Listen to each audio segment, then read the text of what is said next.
దాదాపు దశాబ్ద కాలం తర్వాత అమెరికా అధ్యక్షుడు డొనాల్డ్ ట్రంప్ చైనా అధికారిక పర్యటన చేస్తున్నారు. ఈసారి పర్యటన చాలా ప్రత్యేకంగా ఉండనుంది. అమెరికా చైనా మధ్య వాణిజ్య యుద్ధం మొదలైనప్పటి నుండి ఇరు దేశాల మధ్య ఉద్రిక్తతలు కొనసాగాయి. కానీ ఇప్పుడు అమెరికా అధ్యక్షుడు డొనాల్డ్ ట్రంప్ తాజాగా చైనాతో వాణిజ్య ఒప్పందం కోసం తహతహలాడుతున్నారు. అందులో భాగంగా అత్యంత సంపన్నమైన వ్యాపార ప్రతినిధుల వర్గంతో ఆయన బీజింగ్ పర్యటనకు వెళ్లడం ప్రాధాన్యత సంతరించుకుంది. ఈ బృందంలో ప్రపంచంలోనే అత్యంత సంపన్నుడు ఎలాన్ మస్క్తో సహా Apple CEO Tim Cook, Boeing CEO Kelly Ortberg పాల్గొన్నారు. అలాగే ఫోర్బ్స్ డేటా ప్రకారం చైనా సందర్శించిన అమెరికా వ్యాపార బృందాల్లో ఇదే అత్యంత ధనిక వ్యాపార బృందమని పేర్కొంది.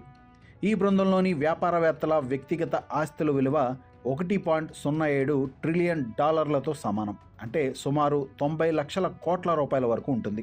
వీరిలో ఎలాన్ మస్క్ ఒంటరిగా $827 బిలియన్ ఆస్తితో అగ్రస్థానంలో ఉండడం విశేషం. ఈ మొత్తం వ్యాపార బృందం ఉమ్మడి సంపదలో మస్క్ వాటానే సుమారు 77%. అంటే ఆశ్చర్యపోవాల్సిందే. అమెరికా అధ్యక్షుడు డొనాల్డ్ ట్రంప్ తాజాగా ఈ స్థాయిలో చైనాకు వెళ్లడం వెనుక వాణిజ్య వర్గాల్లో పెద్ద ఎత్తున చర్చ నడుస్తోంది. ముఖ్యంగా అమెరికా ప్రస్తుతం చైనాతో వ్యాపార ఒప్పందం కుదుర్చుకునేందుకు సిద్ధంగా ఉంది. ఇరాన్ యుద్ధం అనంతరం ఏర్పడిన పరిస్థితుల నుంచి అమెరికా గట్టెక్కడానికి ఈ పర్యటన చేపట్టిందని వాణిజ్య వర్గాలు చెబుతున్నాయి. ముఖ్యంగా చైనా ప్రస్తుతం ప్రపంచంలోనే రేర్ ఎర్త్ ఖనిజాల సరఫరాలో నెంబర్ 1 స్థానంలో ఉంది.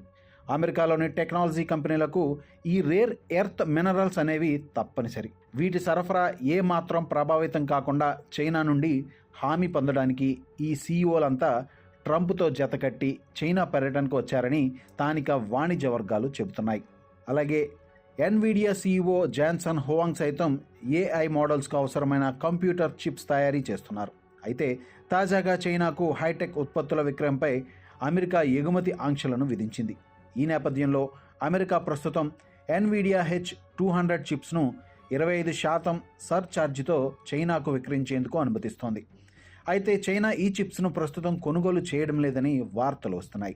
ఈ నేపథ్యంలో జాన్సన్ హువాంగ్ చైనాలో అవసరమైన చిప్స్ సరఫరాకు ఒప్పందాలు కుదుర్చుకునే అవకాశం ఉన్నట్లు తెలుస్తోంది. ఇక బోయింగ్ సీఈఓ కెల్లీ ఆర్ట్బర్గ్ కూడా చైనాతో సుమారు 500 జెట్ విమానాల సరఫరాకు భారీ ఒప్పందం చేసుకునే అవకాశం ఉన్నట్లు తెలుస్తోంది. చైనాతో పూర్తిగా ఓపెన్ అప్ విధానాన్ని అవలంబించేందుకు డొనాల్డ్ ట్రంప్ ముందుకు వస్తున్నారు. ఇరు దేశాల మధ్య వ్యాపారం, వాణిజ్య సంబంధాలను మరింత మెరుగుపరుచుకునేందుకు జీ జిన్పింగ్ను తాను కోరతానని ఇప్పటికే ట్రంప్ సోషల్ మీడియాలో పోస్ట్ చేయడం విశేషం.